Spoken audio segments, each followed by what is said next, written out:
Are you looking for new books to read? Do you like finding a new special author? Are you tired of the same old books from the same old authors? Well then, welcome to Discovered Wordsmiths, a podcast where you can hear from fantastic new authors. Join Stephen Schneider as he finds and talks to authors you may not know, but authors that have worked hard to write great new books. Hear about their book and why you should check it out. So sit back and listen to today's Discovered Wordsmith.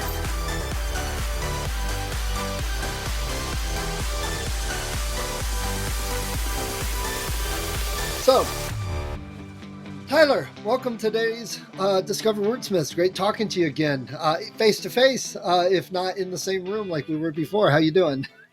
Yeah, good. How you doing? Thanks for having me on. Yeah, it's great to see you again. Yeah, you too. Get started. Oh, sorry. I think we got a bit of a lag. If I overtalk on top of you, I apologize. I'll try not to. Sure. Okay, so to get started, we want to find out a little bit about you. So tell everybody a little bit about yourself, things you like to do, where you live outside of writing, things like that. Yeah, gotcha. So, again, I'm TW Piperbrook or Tyler Piperbrook. I live in Connecticut, so on the Northeast here. Got a wife and a son and a crazy little Shih Tzu dog. So yeah, I've been writing for, full time for about 8.5 years, I think now. But yeah, as far as what I like to do outside of writing, I'm also a guitarist and a vocalist. So I think me and you have talked 80s hair metal a little bit. So, yes. Yeah. I love all that stuff. Yeah. We pushed past the metal guys and we just went with the hair glam stuff. Forget them. There we go. Yeah. I like all that stuff. I do like the harder metal too, and punk rock and just regular rock and all that stuff too. But so I've been in a band in the past too. That's one of my, I guess, other artistic pursuits. And then I like hiking, and I guess I'm in a fairly good place for it in the Northeast here. I'm right near a river, and we've got like a lot of those rail trails around, that used to be like the train tracks. They turn them into walking or biking trails. So I can be seen frequenting them and dreaming up my plots there. So. Nice. Well, that's good inspiration. So what got you into writing? I mean, you've been doing this a lot longer than most of the people I talked to. So what got you into writing? Why'd you want to do that? And how did it turn into a full-time gig for you? Yeah. So I've been writing, ever since I was a kid. I think I was I don't know if I'm one of the rare people, whatever, but I've always known that I want to be a writer since I was like 8 or 10 years old. Like I just loved books. I loved reading. I remember in my elementary school, they used to have this some kind of machine or something that would make books. Like we could make our own like fake books, and they'd almost like stitch together the spines or something, and then we would print them out on the old school computers, and the pages would go in there, and like I had like illustrations in there. And so I don't know that every school had that program, but like so literally we were making books when I was in like second, third, fourth grade at this old elementary school. So I was really into reading, and actually, I used to submit to publishers when I was like 10 years old, the old trad publishers back in the 80s and early 90s. So I had a typewriter then. We never had a computer at my house, but I later got a word processor. But so in the beginning, I would type up my stories, send the self-addressed stamped envelope and everything to publishers when I was 10. And then I would get like, you wait however many months. But maybe because of my age, I would actually get responses back, like personalized responses from like, Bantam or Penguin or, whoever. And they're like, oh, you're very talented for a 10-year-old, but we're not going to make an offer to publish at this time. And, your character was really interesting. And so they had like some cool feedback back then, but obviously I wasn't published at that time. So, but I always knew that that's what I wanted to do. And then, kind of life moved on, and, I got into music and went to college. Actually I did major in English. So I have a bachelor's in English and a marketing minor. So I kind of knew it would be a rough road to try to get into writing full time, because back then it was basically traditional publishers was the only route to take. So I was going to teach at one point, and then I just went into some other corporate gigs. So fast forward to about 2011, I was working at a Fortune 500 company as a business systems analyst. And, we were very busy, as most companies are, and 70-hour weeks and mergers, and I was flying out to various business trips and trying to integrate different companies in our systems and whatever. And it was crazy. And I said, why am I not doing what I wanted to do since I was 8 or 10 years old? Like, why am I not writing? I think I was 34 at that point. And I said, I got to figure out how to make this happen. So I kind of had that in the back of my mind. And then we had a work Christmas party at a restaurant I think it was December 2011. And they had a grab bag table there. And there's all these like prizes you could win or whatever. And on that table was an Amazon Kindle. And so I was walking around, I was looking at the prizes, and I saw that Kindle. I was like, man, that'd be, I don't have a Kindle. That'd be really cool to get that because I love reading still. And of all the people that were there that day, I won the Kindle. So it's like Nice. just a random thing that and so I got into the Kindle, and I started reading authors. Listen when and the then universe tells you something. Yeah, it seems like it was a sign, Yeah. So I started reading all these books on the Kindle, and I was a big horror fan back from my childhood. I would read King and Kuntz and all that. And Christopher Pike was an author I liked back then too.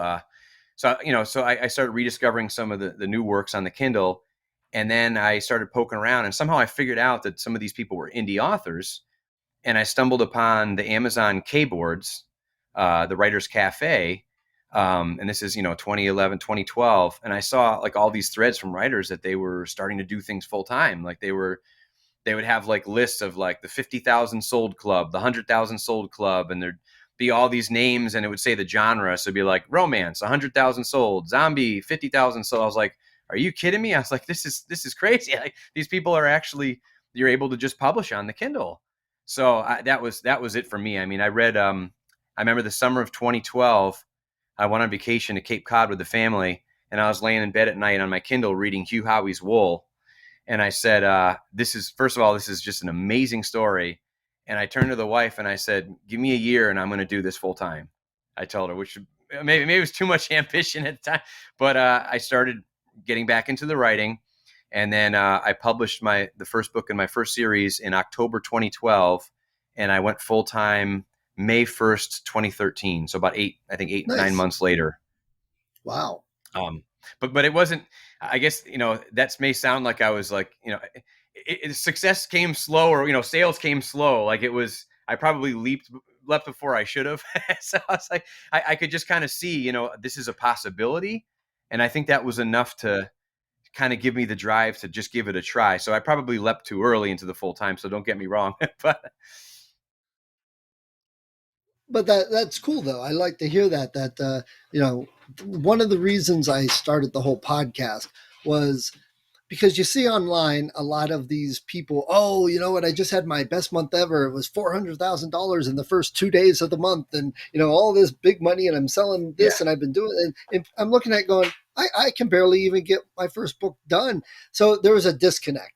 So that's why I started this podcast, because I think authors hearing about other authors who have struggled to get there, who have worked or gotten just one book out, that's more of an inspiration sometimes. And hey, if they can do it, I can do it type thing.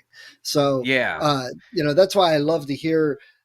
I haven't talked to many people who started back then, except Jay and a few others, but most of my authors are still one book type thing. So it's good to hear somebody who started back then.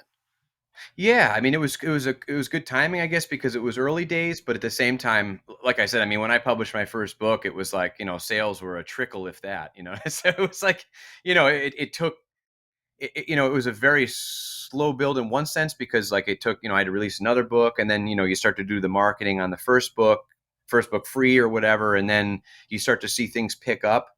So for me, it was more like I can see that it's possible type of thing, versus like, you'll hear like a Wool or somebody or The Martian, where it's just like immediate, so that was, but it was inspirational, so I think just knowing something is possible, I think, is always just a big nice, a good thing, Right. Agreed. So tell us about your latest book or book series that you're working on. Yeah, so I'm doing I kind of started out with zombie series back in the day, and then I kind of veered into some post-apoc and like horror and stuff like that. So I'm actually returning to do a zombie series. It's called Alive Again, and it was a short story that I published there was a Facebook group that I was in, back in 2014, called All Things Zombie, and it's like a really cool group that they did like giveaways and different things, and they had an anthology at one time that they put out. I think they put out a couple actually, but so I did a short story called Alive Again for that anthology. Um, and I'd also had given it away free to like my newsletter subscribers. And I liked the story. It was cool. It has like a twist on the end, but basically it's a girl that just wakes up and she's in like a field and there's two people over her and they've just injected her with something and the world has just gone to shambles. She doesn't remember, who she is, where she was or anything like that. And again, there's a twist to it. And I had some people emailing me and saying, this is cool, but what happens next? So I always wanted to get back to it. So I finally I actually started, Amazon has that new Kindle Vela. It's like a serial program. So I started serializing it over the summer, and then I finished what amounts to basically a book one. So I'm going to put that out in October. So it's a zombie kind of story with a twist. Hopefully surprises people. We'll see. Nice. Okay. And what are some of this is a new series. What were some of the other series that you've done? So the first series that I released back in the day was called Contamination. So that was another zombie story. So basically it was the food and water has been contaminated and it's turning people into zombies and things like that. So it was and I said it in the Southwest, and this is the tome that series became over here. So, Nice. I actually I put it together as a full paperback, which was maybe kind of crazy because I've got the individual ones too, but I put this as one, and it was a series of novellas, so they're not huge, but it's like a maybe 11 or 1200 page book. Wow, nice.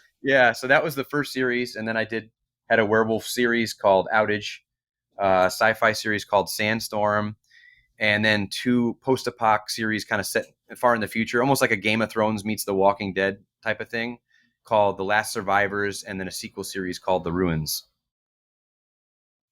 Okay. Now, they're not all exactly the same genre. They're all similar. So I know there's a lot of talk between authors, and all the groups and stuff that, keep writing the same thing over and over, but you kind of spread out a little bit. Do you think that's been good or bad, or how do you think that's affected not only your sales, but you as a writer? Yeah, I think it's been kind of a mixture of good and bad. So I think it's probably good advice to stick with the same genre. So don't do what I do. Yeah, kind of. I mean, I think some of them were close enough that I got a lot of crossover, but I feel like there's a big readership, and it probably was maybe bigger at the height of The Walking Dead, but there's a big zombie readership, but that doesn't always cross over into like just straight horror or like post-apoc. Like zombies kind of its own thing. Right. So I think overall it worked out, except for I did more of a straight sci-fi series called Sandstorm, and that was a little out there. So I think that one was kind of maybe threw my readers for a loop or whatever because it was pretty different. So it was, in my mind, I was like, oh, it's like a post-apocalyptic story on another planet with some colonists that have been stranded there for generations, and it kind of had a post-apoc vibe, but it was definitely a sci-fi story. So yeah, I think it's probably good advice to stick, sort of in the same genre, but then there's also the artistic merit to kind of following what you want to do, and you gotta write some for you sometimes too. So. Right. Agreed. And you said you were looking into working on Vela a little bit lately. How's that been going? What have you been finding with that? Yeah, it's interesting. So it kind of it was really, I guess, motivational for me. Like when I was working on one book when I got the email from Amazon about the launch. I think it was mid-April, and then I saw that, and I was kind of in a little bit of a rut with the current project, and maybe just life in general with just everything being crazy. so and then I got that email, and I was just like, wow, serialized story. It felt like the old Wild West days of indie publishing again, where it was just this new thing, and I was like, man, I got to just leap into this and try it. Like, I don't know how it's going to go, but I want to give it a try. And the first story that came to mind was that zombie one I told you about, because I kind of heard speculation that Vela was going to be the serialized readership, and that a lot of the sites that were doing well with that were like young adult content, like a lot of geared towards that, and a lot of first person stuff. And I immediately thought of that old short story from that zombie anthology that I did, which was first person with like a teenage protagonist. And I was like, man, this is perfect. And people used to ask me, well, what happened next? Well, now I'll just that'll be chapter one, and I'll just spring off and make a book of it. So Nice.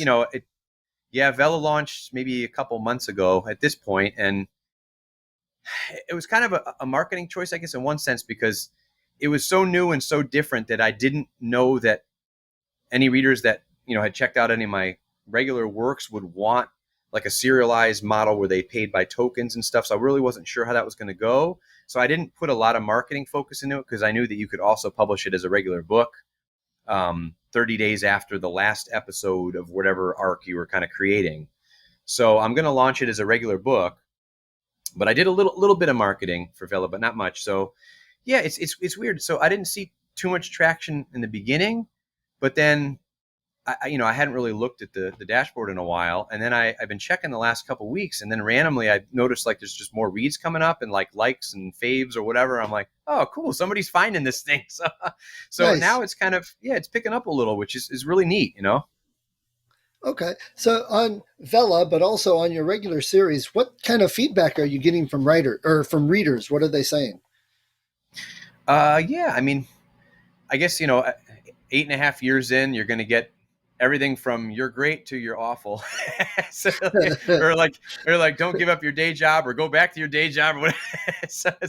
So I've seen it. I guess I've seen it all. So I don't really, I guess because I have a good amount of books out, I don't really track all that stuff as closely. But I mean, I think my favorite thing is any reader who takes the time to write an email or send a Facebook message. It just like to this day, it makes my day. Like when someone, I had a reader this week, I think, that emailed and said, or Facebook messaged me and wanted to order a copy of one of my books, and he wanted to like frame it on his wall. I guess just the cover or something. So I'm going to sign it and send it out. So I was like, man, that's just really cool. It makes my day, like even just hearing that stuff. And yeah, I mean, people have been really nice overall. I mean, again, you'll get reviews that, I think in the beginning, there's reviews that'll knock you down. I mean, there was some that I was like, oh man, what am I doing? Why'd I put this out?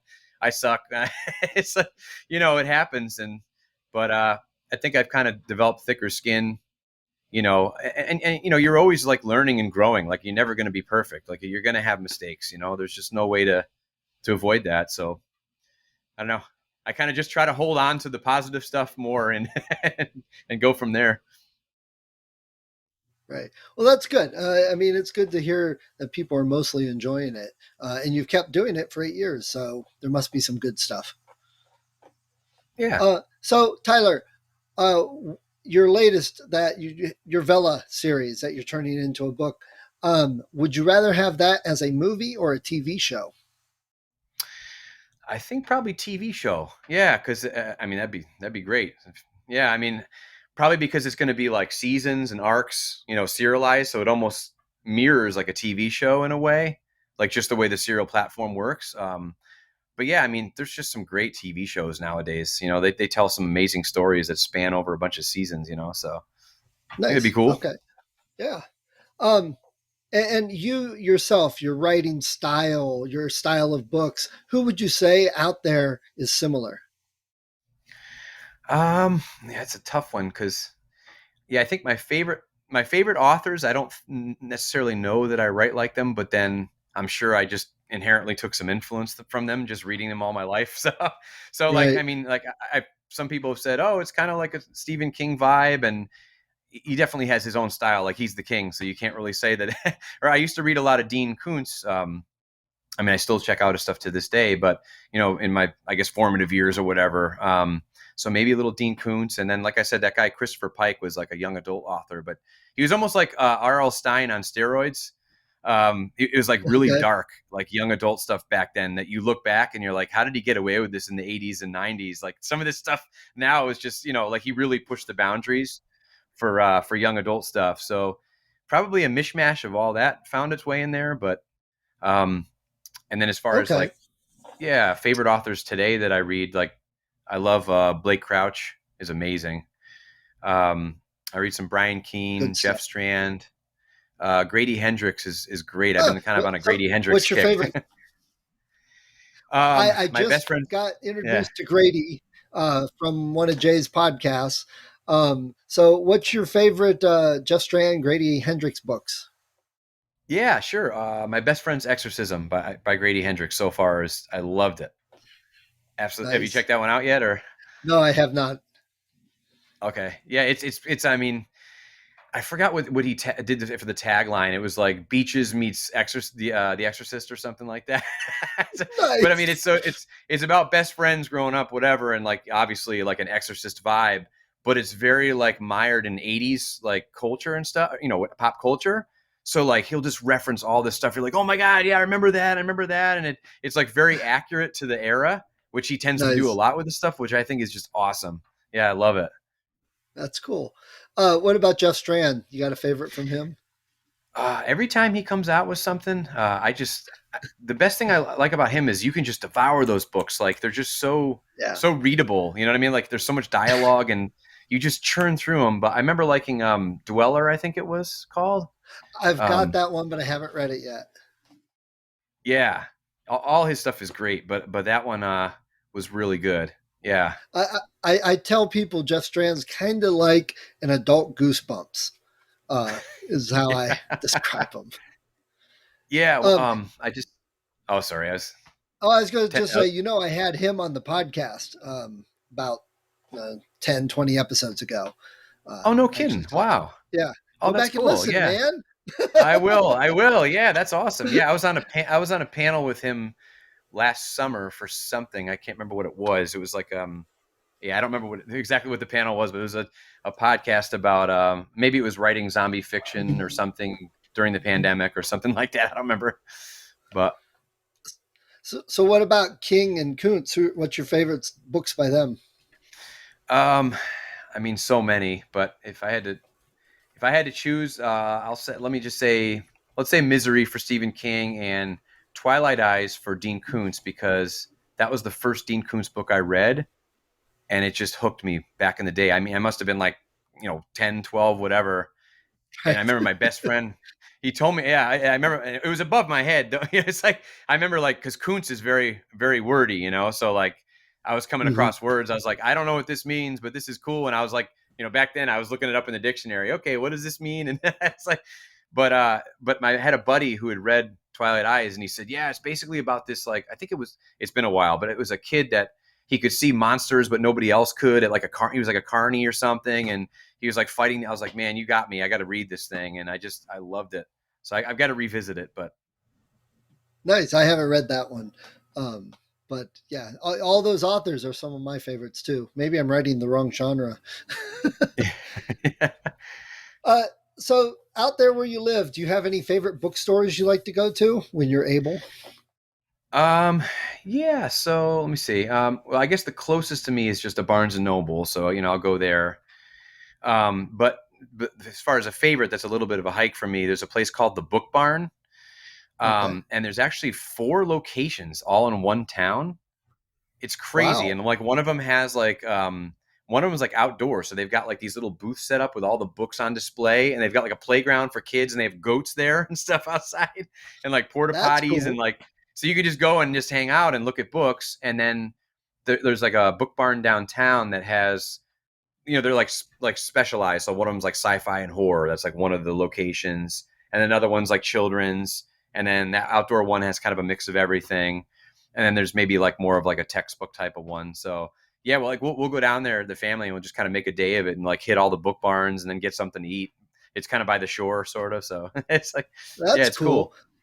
Yeah, me and the kids going on vacation through the years would always look for a bookstore wherever we went. So Yeah, cool. yeah, that's the All best right. thing. Yeah. So, Tyler, before we go with this first half of the podcast, tell everybody listening why they should buy your book or go read it on Vela. Sure. Yeah. I mean, I think if nothing else, it's just like a cool new platform, right? So yeah, I guess you get I guess you get like 200 free tokens, and the first Something. 3 chapters or episodes are free. So I guess that's one reason, right? If it's free, it's for me, right? So check it out. Right. It's cool to just be able to, get a little taste of something and see if you like it. But yeah, if you like zombie stories with a twist, there's kind of a fairly big twist right at the end of the first episode. So if you like it, then there's plenty to read there. Cool. Good. Great. Well, hey, it's been great talking to you about your books and your writing career. I can't wait to see some things. I'm going to have to go check you out on Vela. We're in the TASM, and I've been trying to check out all the authors that have Vela, give them a little bit of a follow and like. Oh yeah, that'd be awesome. Yeah, cool. Yeah, Cool. thanks for having me All right. on. Yeah. Yeah. So, Tyler, thanks for taking some time. And everybody, don't go away. There's a second half coming up. Thanks again. Thanks. Thank you for listening to Discovered Wordsmiths. Come back next week and listen to another author discuss the road they've traveled, and maybe, sometime in the near future, it might be you.